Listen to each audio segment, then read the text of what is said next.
اور رسول اللہ صلی اللہ علیہ وسلم فرماتے ہیں اذکروا محاسن موتاکم، جو دنیا سے چلے گئے ان کی اچھی باتیں یاد کیا کرو، وکفوا عن مساویہم، ان کی بری باتوں سے رک جایا کرو۔ رسول اللہ صلی اللہ علیہ وسلم فرماتے ہیں لا تسبوا اصحابی، میرے صحابہ کرام کو گالیاں مت دینا۔ حضرت معاویہ کا بیانیہ یہ تھا کہ پہلے قصاص پھر بیعت۔ اللہ فرماتے ہیں حکم اللہ کا چلے گا، اور حضرت علی کہتے ہیں کہ حکم ان دو بندوں کا چلے گا۔ تو نعوذ باللہ حضرت معاویہ نے بھی اور ان کے ساتھ جتنے صحابہ کرام ہیں، اور حضرت علی نے بھی اور ان کے ساتھ جتنے صحابہ کرام ہیں، اللہ کو چھوڑ کے دو بندوں کو حاکم بنا لیا، اور رب کا فرمان ہے حکم اللہ کا چلے گا۔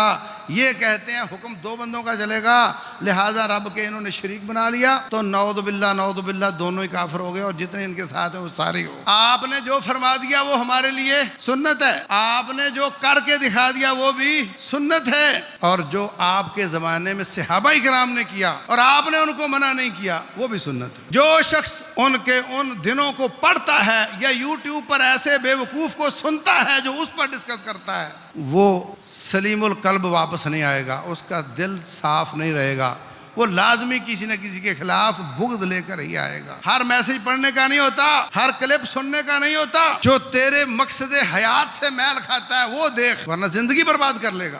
اسلامک اسکالر مفتی محمد یوسف تیبی حفظہ اللہ تعالی، فاضل مدینہ یونیورسٹی۔ اعوذ باللہ السمیع العلیم من الشیطان الرجیم، والسابقون الأولون من المهاجرين والأنصار والذين اتبعوهم بإحسان رضي الله عنهم ورضوا عنه وأعد لهم جنات تجري من تحتها الأنهار خالدين فيها أبدا ذلك الفوز العظيم۔ سبقت لے جانے والے مہاجروں میں سے اور انصار میں سے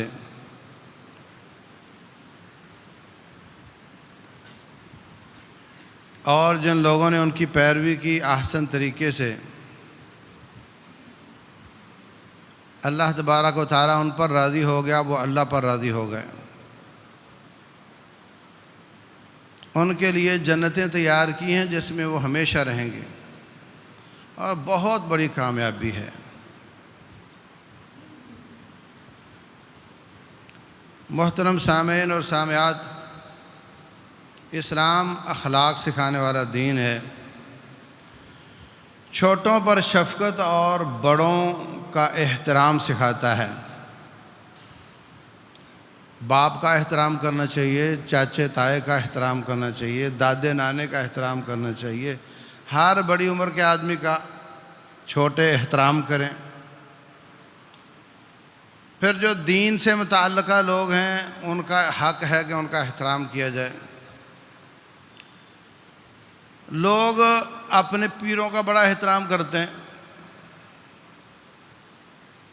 استادوں کا بہت احترام ہونا چاہیے۔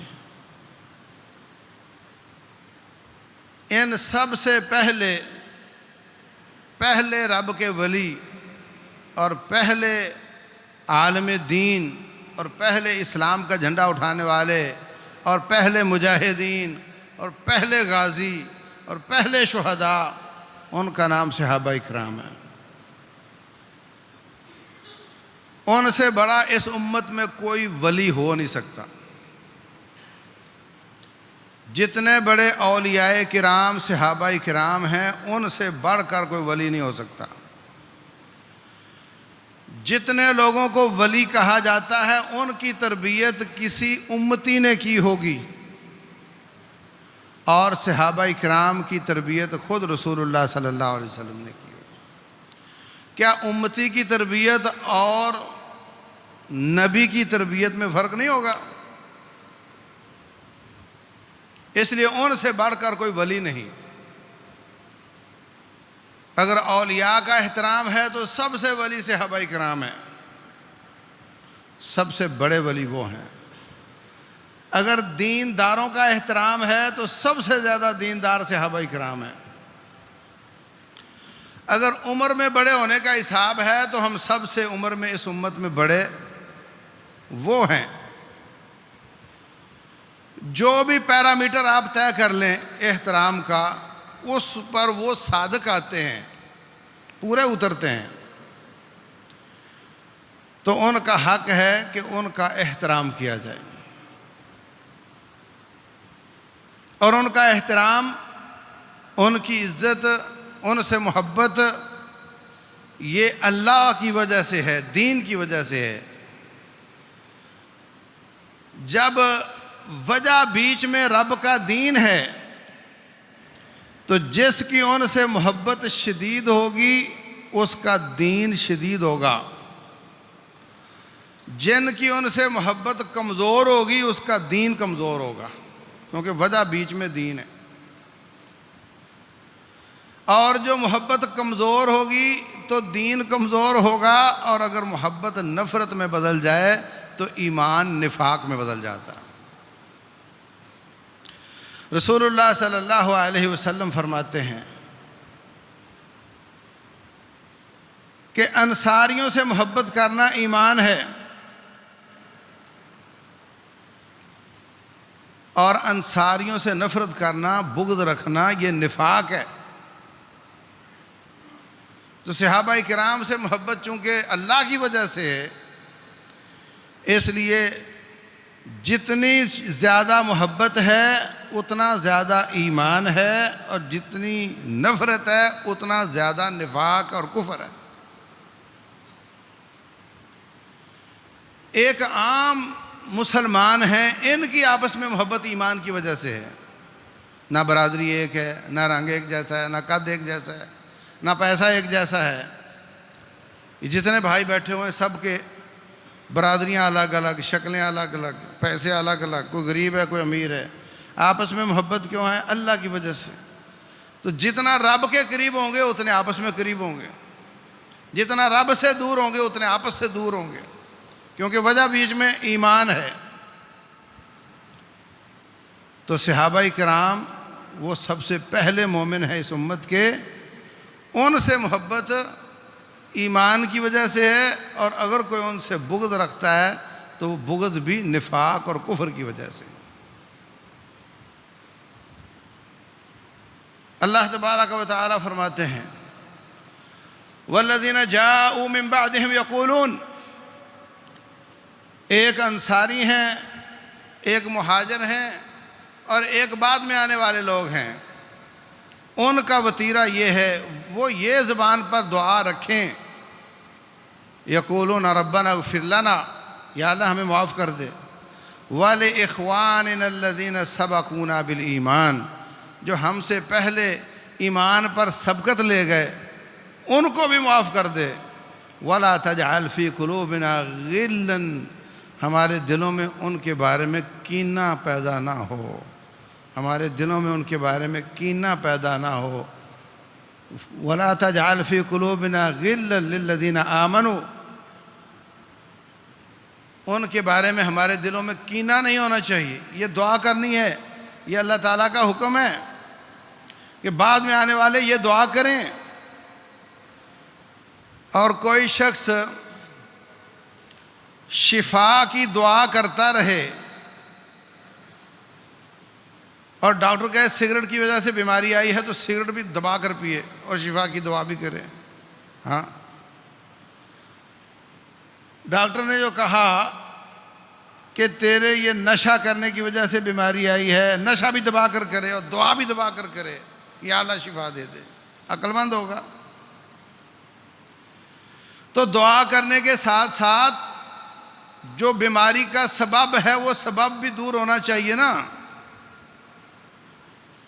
علاج بھی ہونا چاہیے، بیماری کا سبب بھی دور ہونا چاہیے، اور دعا بھی ہونی چاہیے۔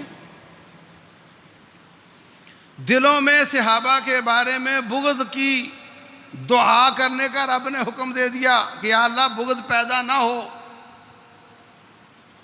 اور اس کا سبب کیا ہے؟ اس کا سبب یہ ہے کہ ان کے دل گداز قسم کے، پریشان کن قسم کے واقعات جو شیطان نے ان کی آپس میں چپکلش ڈال دی، اس کا مطالعہ کرنا، یہ دل میں بغض کی وجہ ہے۔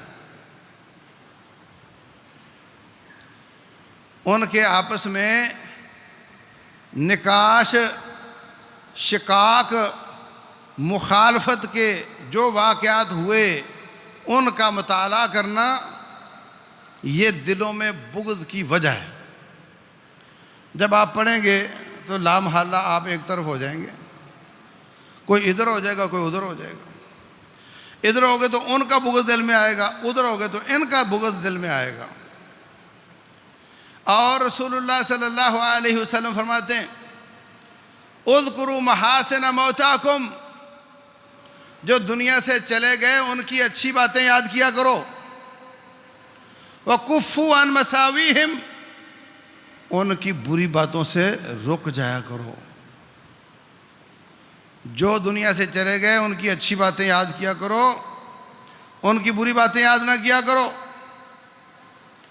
اور جب ہم ان کی نکال کر بری باتیں یاد کریں گے، آج ایک پاکستان نہیں سنبھالا جاتا، 10 پاکستان بنتے ہیں اس حکومت میں جس کی خلافت عثمان بن عفان کیا کرتے تھے رضی اللہ عنہ۔ 10 پاکستان بنتے ہیں۔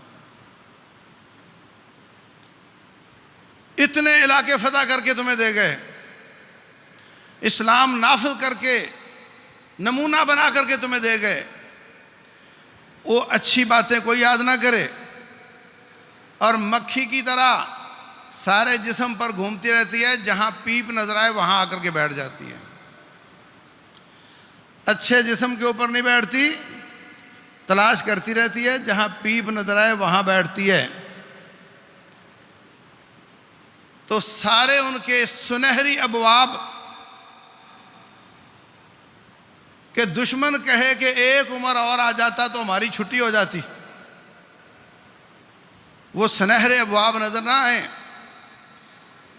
اور سارا گھوم گھما کر آپس میں چپکلش تو پیدا ہوئی حضرت عثمان بن عفان رضی اللہ عنہ کے بعد، لیکن معافی حضرت ابو بکر صدیق کو بھی نہیں ملتی، عمر بن خطاب کو بھی نہیں ملتی، عثمان بن عفان کو بھی نہیں ملتی۔ کیا وجہ ہے؟ وجہ یہ ہے کہ قرآن کی، سنت مصطفیٰ کی صلی اللہ علیہ وسلم حفاظت کا ذمہ اللہ نے لیا ہے۔ قرآن کو کوئی بدل نہیں سکتا۔ وہاں سے مایوس ہوئے تو قرآن کے راویوں پر جرا شروع کر دی، سنت کے راویوں پر جرا شروع کر دی۔ مقصد وہ نہیں ہے، مقصد اسلام کی جڑوں کو کھوکھلا کرنا ہے۔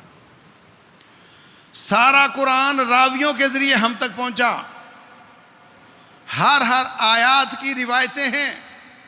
آپ کہتے ہو نا یہ قاری 7 عشرہ پڑھا ہوا ہے، یہ 7 کا معنی 7، عشرہ کا معنی 10، یہ 7 اور 10 روایتیں ہیں۔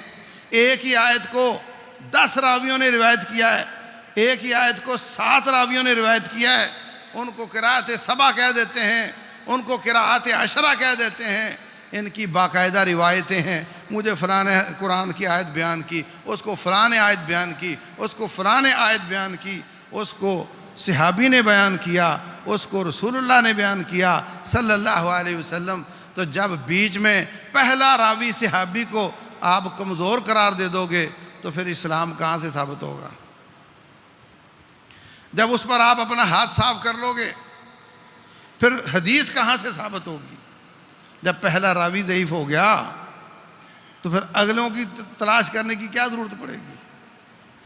تو یہ تحریک صحابہ کرام کو غلط کہنے والی دراصل اسلام کی جڑیں کھوکھلی کرنے کی تحریک ہے۔ رسول اللہ صلی اللہ علیہ وسلم فرماتے ہیں لا تسبوا اصحابی، میرے صحابہ کرام کو گالیاں مت دینا۔ لو ان احدکم انفق مثل احد ذهبا، اگر تم میں سے کوئی شخص احد پہاڑ کا مالک بن جائے، احد پہاڑ سونے کا بن جائے، اس کو اللہ کے راستے میں خرچ کرنے کی توفیق مل جائے، اور میرا صحابی ایک مٹھی کا رب کے راستے میں صدقہ کر دے، احد پہاڑ کا سونا اس مٹھی کا مقابلہ نہیں کر سکتا۔ ان لوگوں نے قربانیاں دیں، ان لوگوں نے جانیں دیں، ان لوگوں نے قیدیں کاٹیں، انہوں نے زخم کھائے، سفروں کی، بھوک کی، مصیبتیں برداشت کیں، اور تب جا کر کے اسلام کو غالب کیا، اور رب ذوالجلال نے ان کو اسلام پر عمل کا معیار قرار دیا۔ رسول اللہ صلی اللہ علیہ وسلم کی زندگی ایک امام کی زندگی ہے، ایک پیر کی زندگی ہے، ایک پیشوا کی زندگی ہے، اور صحابہ کرام کی زندگی ایک مرید کی زندگی ہے، ایک امتی کی زندگی ہے۔ اگر آپ کو یہ دیکھنا ہے کہ قائد کیسا ہوتا ہے، امام کیسا ہوتا ہے، مقتدا کیسا ہوتا ہے، تو آپ رسول اللہ صلی اللہ علیہ وسلم کی زندگی دیکھ لو۔ اور اگر آپ کو یہ دیکھنا ہے کہ پیچھے کیسے چلا جاتا ہے، اقتداء کیسے کی جاتی ہے، پیروی کیسے کی جاتی ہے، مرید کیسے بنا جاتا ہے، تو یہ مرید بننے کی سنت آپ کو، پیچھے چلنے والے کی سنت آپ کو صحابہ کی سیرت سے ملے گی۔ اس لیے فرمایا فَإِنْ آمَنُوا بِمِثْلِ مَا آمَنْتُمْ بِهِ فَقَدْ اهْتَدَوْا، اگر وہ لوگ ایسے ایمان لے آئیں جیسے اے میرے صحابہ تم ایمان لائے ہو، تو پھر میں ان کو ہدایت والا مانوں گا۔ صحابہ کرام، ان کا ایمان، ان کا تقوی، ان کی للہیت، ان کی خشیت، ان کا پیروی کرنا، ان کا عمل کر کے دکھانا، ان کا آیات اور احادیث کو سمجھنا سمجھانا، ان کی سمجھ کو اللہ تعالیٰ نے منہج قرار دیا ہے، ان کی سمجھ کو اللہ تعالیٰ نے کسوٹی معیار پیمانہ قرار دیا ہے۔ فَإِنْ آمَنُوا بِمِثْلِ مَا آمَنْتُمْ بِهِ فَقَدْ اهْتَدَوْا، اگر وہ لوگ ایسا ایمان لائیں جیسا تم ایمان لاتے ہو تو میں ان کو ہدایت والا قرار دوں گا۔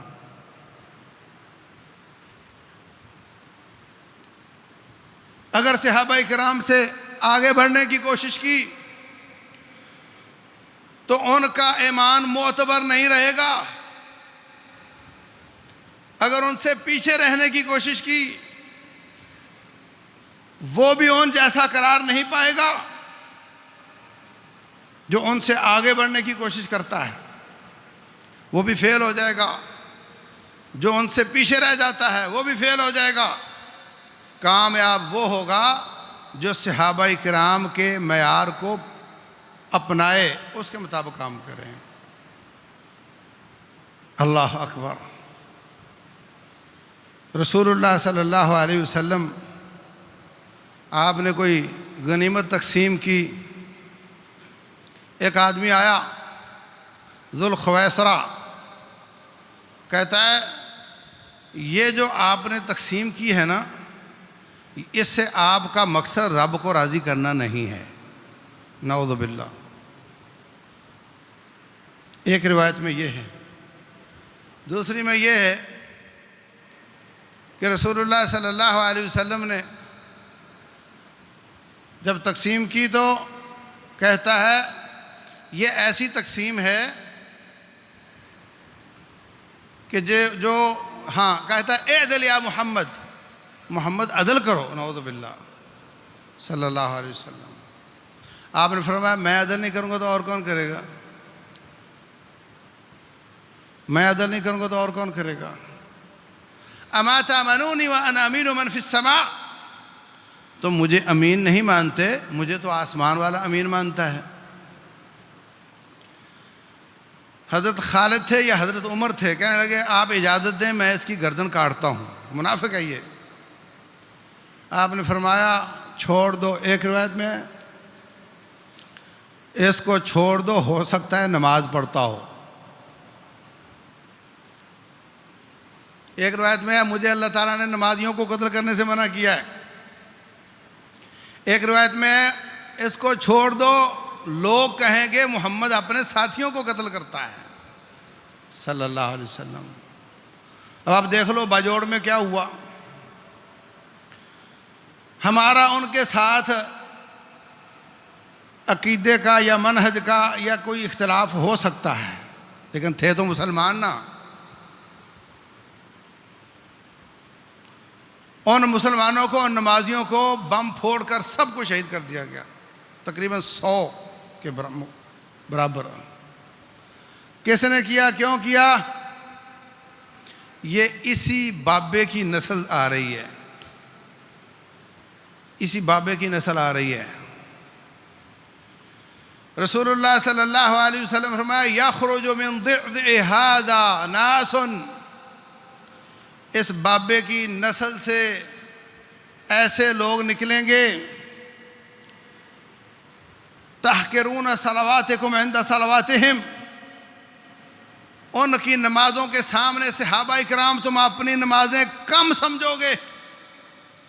وصیامکم عند صیامہم، ان کے روزوں کے سامنے تم اپنے روزوں کو کم سمجھو گے. یقرؤون القرآن، قرآن بہت پڑھیں گے. لا یجاوز تراقیہم، وہ قرآن یہ گلے سے نیچے نہیں اترے گا. پیناڈول گلے سے نیچے نہ جائے فائدہ دیتی ہے. قرآن پڑھیں گے نیچے نہیں اترے گا. وہ اسی کی نسل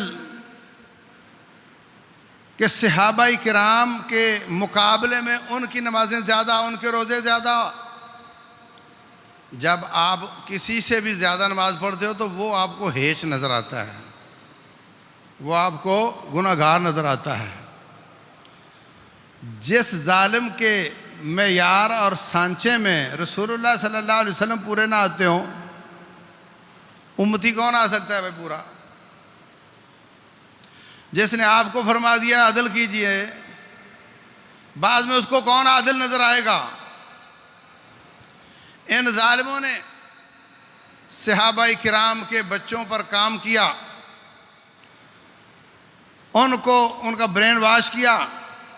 حضرت عثمان بن عفان رضی اللہ عنہ، جن کو نبی صلی اللہ علیہ وسلم نے متعدد بار جنت کی بشارت دی، ان کے فیصلوں کو تنقید کا نشانہ بنایا، ان کے سیاسی فیصلوں کو گناہ قرار دیا، گناہوں کو کبیرہ کر دیا، کبیروں کو واجب القتل کر دیا، اور ایسا ان کا دماغ برین واش کیا کہ جناب وہ ان کو شہید کرنے کے لیے آ گئے.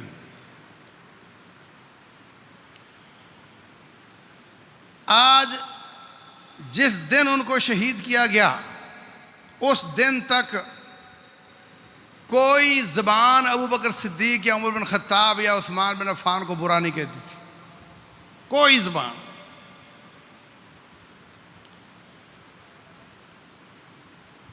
جن واقعات کی بنیاد پر آج ان کو برا کہا جاتا ہے، ان کو لوگ برا نہیں کہتے تھے. حضرت علی بن ابی طالب رضی اللہ عنہ کی وجہ سے اگر کوئی ان کو برا کہتا ہے تو حضرت علی ان پر صدقے واری، وہ ان پر صدقے واری، ایک دوسرے پر صدقے واری.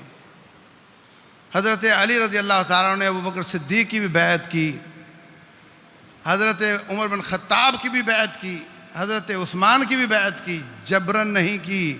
اللہ کا شیر مجبور ہو کر بیعت کر سکتا؟ اپنے دل کی خوشی سے کی، کوئی پریشانی نہیں تھی.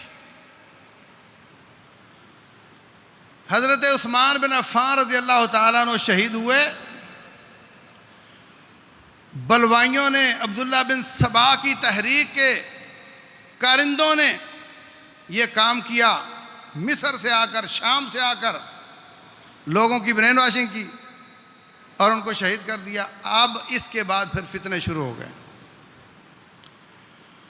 یہی لوگ، انہوں نے حضرت علی رضی اللہ تعالیٰ عنہ کی بیعت کر لی.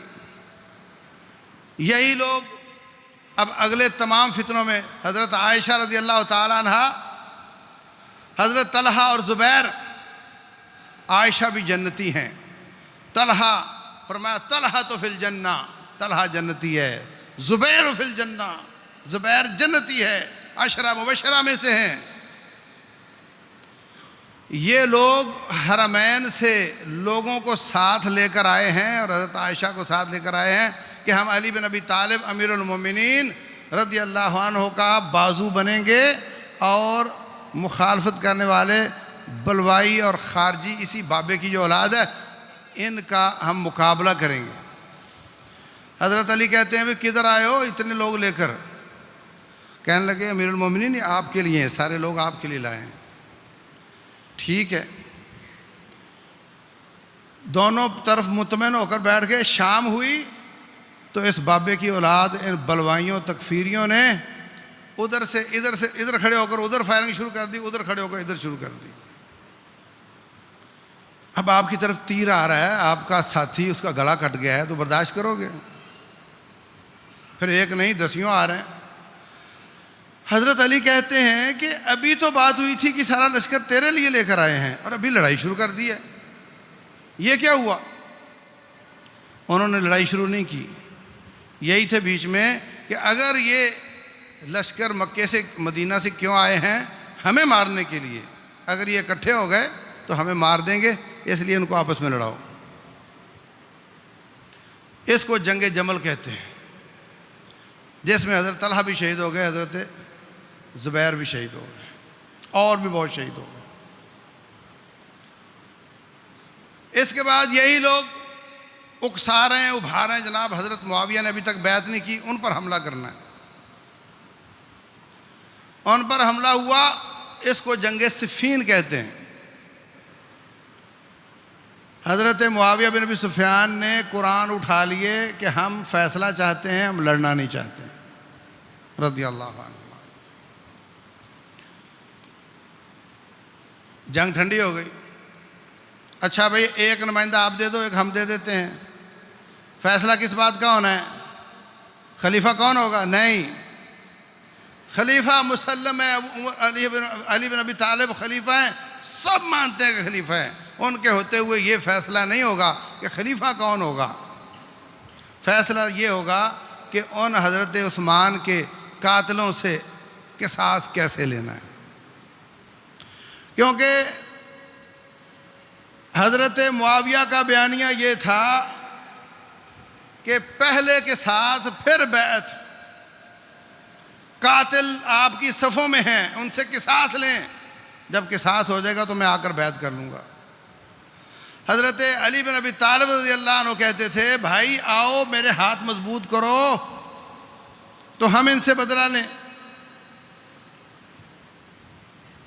تو یہ دو آدمی جو آئیں گے، ایک ادھر سے ایک ادھر سے، حضرت علی کی طرف سے آئے ابو موسیٰ اشعری، حضرت معاویہ کی طرف سے آئے حضرت عمر بن عاص رضی اللہ عنہما۔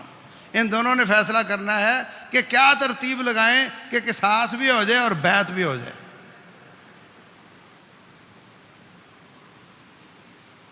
اب ان بلوائیوں کو، ان خارجیوں کو، اس بابے کی اولاد کو پھر نظر آیا کہ یہ تو پھر اکٹھے ہو رہے ہیں، اور اکٹھے کس بات پر ہو رہے ہیں؟ ہمیں مارنے کے لیے۔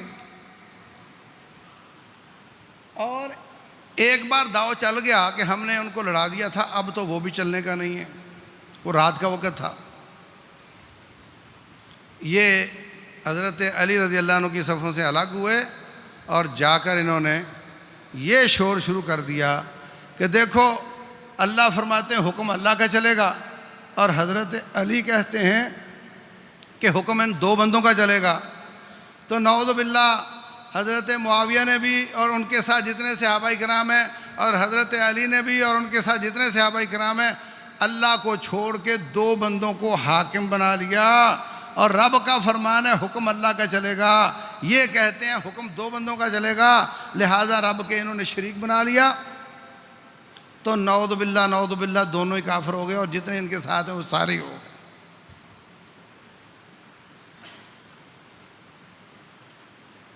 سائڈ پر ہو کر یہ کہنا شروع کر دیا سب کافر ہو گئے۔ اور وہاں سے نکلے، نہروان ایک جگہ تھی، وہاں جا کر بیریئر لگا لیا، جو بھی گزرتا ہے پوچھتے کون ہو؟ وہ جی میں کافر ہوں۔ ہاں آئیے۔ کافر کو لے کر جاتے اپنے بڑے کے پاس، پانی پلاؤ، کھانا کھلاؤ، اور وہ اس کو واعظ کرتا، واعظ کر کے کہتا کدھر کا ارادہ ہے؟ میرا گھر فلاں علاقے میں ہے۔ بندہ دیتے، سواری دیتے، جاؤ اس کو چھوڑ کے آ۔ قرآن کہتا ہے وَإِنْ أَحَدٌ مِّنَ الْمُشْرِكِينَ اسْتَجَارَكَ فَأَجِرْهُ حَتَّى يَسْمَعَ كَلَامَ اللَّهِ ثُمَّ أَبْلِغْهُ مَأْمَنَهُ۔ اگر کوئی مشرک آپ کی بات سننا چاہتا ہے، اس کو بات سنائیں، پھر اس کو اس کے امن والی جگہ پر پہنچائیں۔ تو ہم تو قرآن پہ عمل کر رہے ہیں۔ اگر کوئی گزرنے والا کہتا ہے کہ میں مسلمان ہوں، تو کہتے ہیں کہ تیرا حضرت علی کے بارے میں کیا خیال ہے؟ کہتے ہیں ماشاءاللہ امیر المومنین ہیں، داماد مصطفیٰ ہیں، آل رسول سے ہیں صلی اللہ علیہ وسلم، جنتی ہیں۔ تو کہتے پکڑو اس کو، پکڑتے اور ذبح کر دیتے۔ رسول اللہ صلی اللہ علیہ وسلم نے فرمایا تھا کہ اس بابے کی جو اولاد ہوگی نا، یقتلون اہل الایمان ویترکون اہل الاوثان، او کما قال علیہ الصلوۃ والسلام۔ فرمایا وہ مومنوں کو قتل کریں گے، کافروں کو چھوڑ دیں گے، یہ نشانی ہے ان کی۔ حتیٰ کہ عبداللہ بن خباب رضی اللہ عنہ صحابی، ان کے ساتھ ان کی لونڈی تھی، وہ گزرے وہاں سے، ان کو پکڑ لیا، وہی سوال کیے، انہوں نے کہا کہ وہ مسلمان ہیں، حضرت علی مسلمان ہیں، مسلمانوں کے امام ہیں، جنتی ہیں۔ ان کو پکڑ لیا، ایک نہر تھی اس کے کنارے جا کر کے ان کو ذبح کر دیا، ان کی رونڈی کا پیٹ پھاڑ دیا۔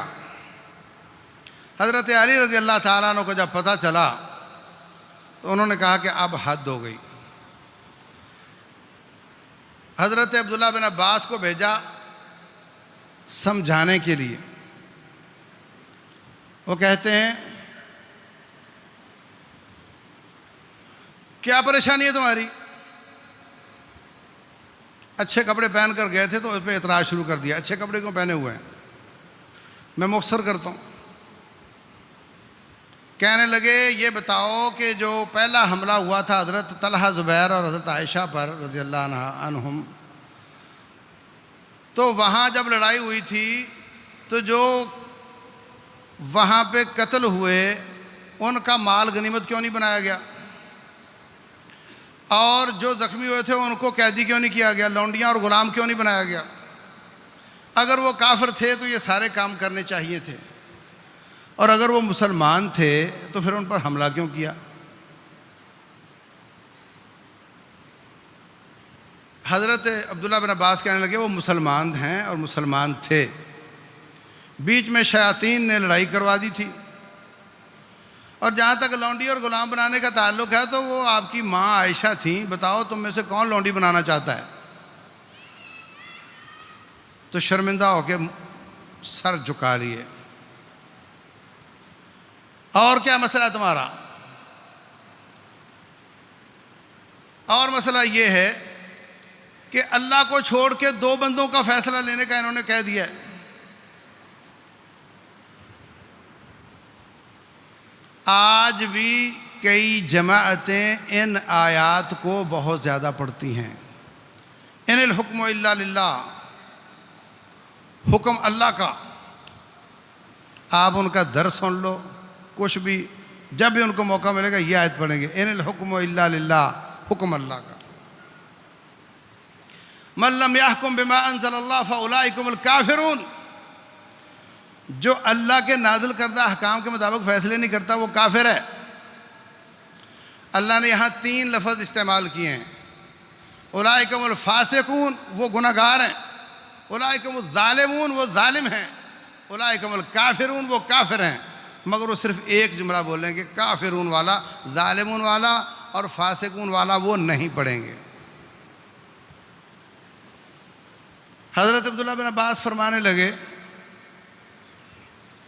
کہ اللہ تبارک و تعالیٰ فرماتے ہیں اگر میاں بیوی کا آپس میں تو تکار ہو جائے تو پہلے سمجھا کر دیکھ لو، ہلکی پھلکی پٹائی کر کے دیکھ لو، بستر الگ کر کے دیکھ لو، بات سمجھ نہیں آئی تو فَبَعْثُوا حَكَمًا مِّنْ أَهْلِهِ وَحَكَمًا مِّنْ أَهْلِهَا، ایک بندہ ادھر سے آ جائے ایک ادھر سے آ جائے، وہ بیٹھ کر ان کا فیصلہ کر لیں۔ فرمانے لگے ایک بچی کا نکاح بچانے کے لیے اگر بندے فیصلہ کر سکتے ہیں تو ہم اتنے پاک باز صحابہ کا خون بچانے کے لیے 2 بندے فیصلہ نہیں کر سکتے؟ چپ ہو گئے، کافی سارے لوگ ٹوٹ کر واپس آ گئے، اور جو بچ گئے پھر ان پر حضرت علی رضی اللہ تعالیٰ نے حملہ کیا، بہت قتل کیے، اور یہ بڑا مشکل کام تھا کہ باشرہ اور پر نور چہرے اور زبانوں پر قرآن، اونچی شلواریں اور ان پر تلوار چلانا، یہ بہت مشکل کام تھا۔ حضرت علی رضی اللہ تعالیٰ عنہ فرماتے ہیں یہ وہی ہیں، یہ اسی بابے کی اولاد ہیں جن کے بارے میں رسول اللہ صلی اللہ علیہ وسلم نے فرمایا تھا کہ جو ان سے قتال کرے گا وہ مومن ہوگا، اور اگر میرے زمانے میں وہ آئے لَأَقْتُلَنَّهُمْ قَتْلَ عَادٍ، میں ان کو ایسے قتل کروں گا جیسے اللہ نے قوم عاد کو قتل کیا تھا۔ اور ان میں ایک ذو الثدیہ ہوگا۔ ذو الثدیہ کیا ہوتا ہے؟ اس کے بازو پر ایسی شکل گوشت کی بنی ہوگی جیسے عورت کا سینہ ہوتا ہے۔ حضرت علی فرمانے لگے تلاش کرو وہ بندہ، میرے مصطفیٰ نے فرمایا تھا تلاش کرو وہ بندہ صلی اللہ علیہ وسلم۔ واپس آئے، کہنے لگے جی وہ بندہ نہیں ملا، کہنے لگے نہیں اور تلاش کرو، تو ایک ناشوں کا ڈھیر تھا، اس کو جب پھیلایا گیا تو اس میں سے ایک بندہ برآمد ہوا، یہ کونی سے آگے اس کا بازو کٹا ہوا تھا، اور یہ کونی کی ہڈی اور پیچھے موٹا گوشت، یہ اسی طرح کی شکل بن رہی تھی۔ تو اللہ کا شکر ادا کیا کہ یہ وہی لوگ ہیں اور میں حق پر ہوں اور یہ باطل پر ہیں۔ تو میرے عزیز بھائیوں، یاد رکھو صحابہ اکرام کا ایمان کسوٹی ہے، پیمانہ ہے، جو ان سے اوپر جائے گا، جن کو صحابہ بھی گناہ گار نظر آئیں گے، سمجھ آئے ہو نہیں، جو اوپر جائے گا وہ ان کے معیار پر نہیں ہوگا، وہ رب کے معیار پر بھی نہیں ہوگا، اور جو ان سے پیچھے رہ جائے گا وہ بھی نہیں ہوگا۔ فَإِنْ آمَنُوا بِمِثْلِ مَا آمَنْتُمْ بِهِ فَقَدِ اهْتَدَوْا وَإِذَا قِيلَ لَهُمْ آمِنُوا كَمَا آمَنَ النَّاسِ، جب ان سے کہا جاتا ہے کہ یہ صحابہ اکرام جیسے ایمان لائیں، تم بھی ایسا ایمان لاؤ، قَالُوا أَنُؤْمِنُ كَمَا آمَنَ السُّفَهَاءُ، کیا ہم ایسے ایمان لیں جیسے بیوقوف لاتے ہیں؟ نعوذ باللہ، ان کو بیوقوف کہتے تھے۔ فرمایا الا انہم ہم السفہاء، جو میرے صحابہ کو برا کہتا ہے رب اس پر وہی لفظ لٹا کر فرمایا وہ بیوقوف ہیں، میرے صحابہ بیوقوف نہیں ہیں۔ ان کا ایمان کسوٹی ہے، پیمانہ ہے۔ یہ بات طے ہے پوری امت اسلامیہ میں کہ کوئی کام صحابی کرے اور رسول اللہ صلی اللہ علیہ وسلم کی زندگی میں ان کو اس کی خبر ہو یا نہ ہو، وہ سنت بن جاتا ہے۔ اس کو سنت تقریری کہتے ہیں کہ اگر وہ برا کام ہوتا تو اللہ تعالیٰ اپنے نبی پر کوئی آیت نازل کر دیا ہوتا۔ آپ نے جو فرما دیا وہ ہمارے لیے سنت ہے، آپ نے جو کر کے دکھا دیا وہ بھی سنت ہے، اور جو آپ کے زمانے میں صحابہ اکرام نے کیا اور آپ نے ان کو منع نہیں کیا وہ بھی سنت ہے۔ کُنَّا نَعْزِلُ وَالْقُرْآنُ يَنزِلُ، ہم یہ کام کیا کرتے تھے اور قرآن نازل ہوتا تھا، اگر وہ برا ہوتا تو اللہ منع کر دیا ہوتا۔ تو صحابہ اکرام وہ پاک باز لوگ ہیں جن کو اللہ تعالیٰ نے شریعت سازی میں جن کے عمل کو ایک دخل دیا ہے کہ ان کا عمل بھی شریعت بن جاتا ہے اگر نبی صلی اللہ علیہ وسلم اس سے منع نہ فرمائے۔ تو اس لیے جو شخص ان کے ان دنوں کو پڑھتا ہے یا یوٹیوب پر ایسے بے وقوف کو سنتا ہے جو اس پر ڈسکس کرتا ہے، وہ سلیم القلب واپس نہیں آئے گا، اس کا دل صاف نہیں رہے گا، وہ لازمی کسی نہ کسی کے خلاف بغض لے کر ہی آئے گا۔ اس لیے اپنا عقیدہ سیکھو، اپنا عمل سیکھو، اپنی پاکی پلیدی کے مسائل سیکھو، وہ کام سیکھو جس کا آپ سے قبر میں حشر میں سوال کیا جائے گا۔ اور یہ نبی صلی اللہ علیہ وسلم کے وفات پر آسمان سے دین نازل ہونا بند ہو گیا، اسلام مکمل ہو گیا، اس پر عمل کرنا اس کا آپ سے سوال کیا جائے گا۔ اور یہ واقعات جو ہوئے ہیں یہ 10 سال بعد ہوئے ہیں، ان کا آپ سے نہیں پوچھا جائے گا۔ وہ لوگ بہت بڑے ظالم ہیں جن کا کام ہی مکھی کی طرح پیپ پر بیٹھنا ہے، اور یوٹیوب بھری پڑی ہے، اور تقریروں کا عنوان بھی یہی رہتا ہے، اور لوگ اس بات پر غور نہیں کرتے کہ یہ نان ایشو کا ایشو بنا رہا ہے، یہ جو بات کر رہا ہے یہ میرے کام کی نہیں ہے۔ ہر کلپ نہیں سنا جاتا بھائی، ہر میسج پڑھنے کا نہیں ہوتا، ہر کلپ سننے کا نہیں ہوتا۔ جو تیرے مقصد حیات سے میل کھاتا ہے وہ دیکھ، ورنہ زندگی برباد کر لے گا۔ جو پیغام آیا میں کھول کے دیکھوں پتہ نہیں اس میں کیا ہے، تو کیا کرے گا، کتنا ایک پڑے گا، کہ تو اور کوئی اور کام کر ہی نہیں سکتا۔ تو صرف وہ لوگ جو فتنہ پرداز نہیں ہیں، جو تعلیم کتاب و سنت دیتے ہیں، جو عقیدہ سکھاتے ہیں، عمل سکھاتے ہیں، ان کی بات کو سن، اس کو پڑھ، اس پر عمل کر، اسی کا تو اس سے سوال کیا جائے گا۔ اور جو بعد کے واقعات ہیں، جب اس زمانے کے نیک پاک لوگ دھوکہ کھا گئے ان ظالموں بلوائیوں کا، اور کچھ ادھر ہو گئے کچھ ادھر ہو گئے، وہ جج نہ کر پائے کہ کون زیادہ لائق ہے کہ جس کا ساتھ دیا جائے، تو 1400 سال بعد جج کرے گا، جبکہ حالات و واقعہ تیرے سامنے نہیں ہیں۔ اور جتنی روایتیں ہیں ان میں کوئی نہ کوئی گھسا ہوا ہے اس طرح کا کالا آدمی۔ اب تو ان روایتوں کے، ان ضعیف روایتوں کی بنیاد پر جج کرنے بیٹھ جائے گا، تو 1400 سال بعد ان کے فیصلے کرنا شروع کرے گا۔ تجھے اتھارٹی کس نے دی ہے؟